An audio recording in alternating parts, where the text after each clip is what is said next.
I know that you have seen, or you must have seen areas where when people tell their stories on film and how God has worked in their life and those testimonies come out, it changes and encourages and helps real people in their real lives in similar circumstances. So talk to us a little bit about that, how you see the film industry impacting the Yeah, people sitting in those chairs at the movie theater. Yeah, what's going down?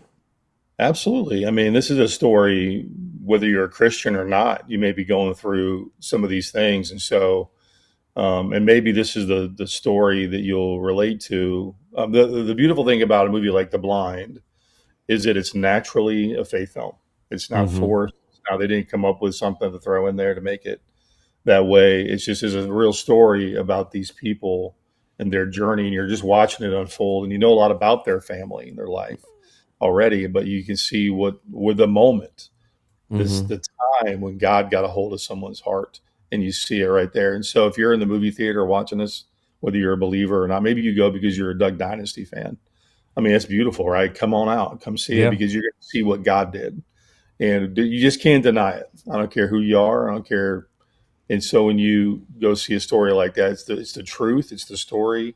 And true stories that are naturally a faith film are really the best and the most powerful. And Sound of Freedom was that way. It was a true story. It was naturally faith film. And look Hmm. what God did with that one. So I think when we try to make it up or force it, that's when sometimes we get off track or it doesn't smell right to us, but it's the natural. And that's what you'll find with The Blind. It's a true natural story that people will come from all walks. There'll be alcoholics that come see this movie that Yep. decide to stop being an alcoholic because they see they see. They can see the drama in front of them unfold. What happens when you become an alcoholic? You know what I Well, mean? what So God does is God takes other people's stories and applies them to us and has us impacted by their story, even if we don't walk a life at all. And I've done 2 movies, and you've done projects alongside both my movies. Bible Idiots, we tried to offer to the world, and in fact, we're the guest on after you is Warren Calloway, the cinematographer I took with me to West Monroe to film my appearance on In the Woods with Phil. When it's, and we can testify, and we got a lot of this show to testify. Their marriage, the marriage of Phil and Kay Robertson, is legitimate, and Phil. I will testify to anybody the hundreds of hours we've had a chance to be around him. I'm convinced Phil Robertson is convinced in his bones the only reason that they've gotten any kind of fame, fortune, or anything is to advance the gospel. And that if that's not at the core of what they're about, then Phil's not interested. So, hey, Chris, can you go out and tell jokes? Do I get to share the gospel? Yeah, then let Chris go out and tell jokes. So I'd go out and tell jokes, and Phil would come on and speak. It was fun.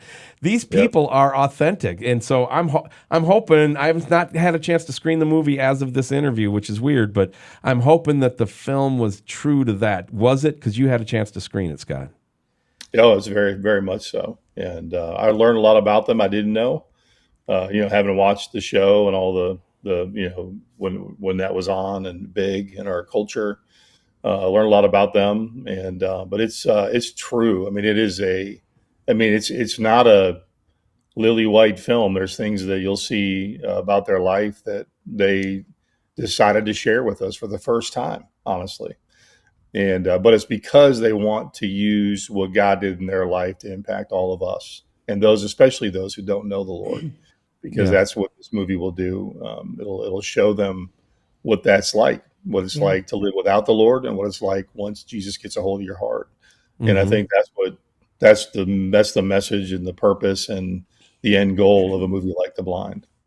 I hope you enjoyed this sample of No Apology with Emily and Chris. For full episodes and more content, go to freshroadmedia.com.